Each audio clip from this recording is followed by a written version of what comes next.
because we are morally obligated as not only priests, but you as Catholics.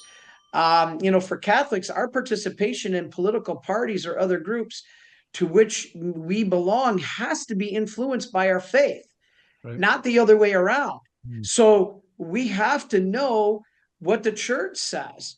And the church says basically that there are 3 non-negotiable items that must be put above all others.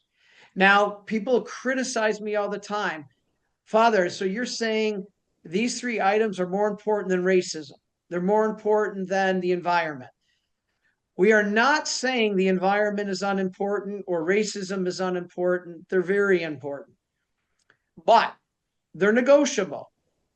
That doesn't mean unimportant. Negotiable means there's multiple ways to fix the problems. Okay. Environment, paper or plastic. Okay. Racism. Do we give remuneration? Do we give money and retribution for slavery of the past or not? There's multiple ways to solve the problems. With these 3 non-negotiables I'm about to give you, there never is negotiation. They are.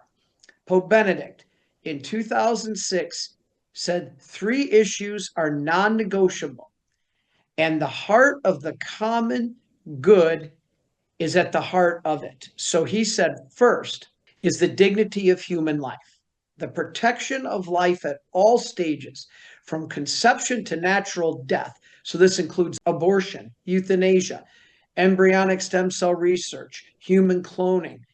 There's no case ever, it's not negotiable, where those are ever allowed.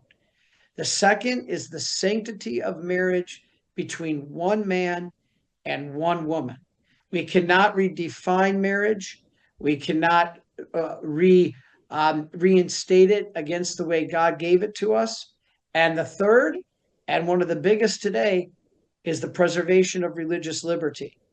After our churches were forced to be closed, we were stripped of our religious liberty. We were forced to take vaccinations. And so we have to vote on the candidates or for the candidates. It doesn't matter what political party, it doesn't matter who they are, but you have a moral obligation as a Catholic to vote for the candidate which best supports these 3 issues above all others. Yes, above every other issue that you can think of. Doesn't mean those others aren't important.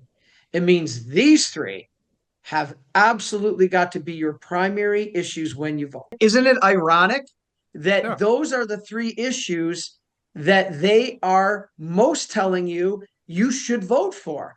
You should vote for abortion to protect a woman's rights. You need to redefine marriage or you're not inclusive. And we need to be stripped of religious rights because it's hateful. Right. That's demonic. Yeah. That's demonic. Yeah. And Father, you pointed out something very interesting.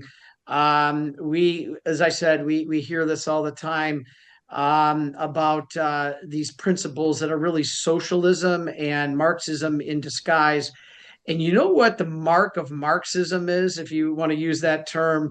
The mark of Marxism is accusing somebody else of the very thing they are trying to do. For instance, what destroys democracy more than the stripping of religious liberty, the taking of human life, and then the shutting down and punishing for failure to comply?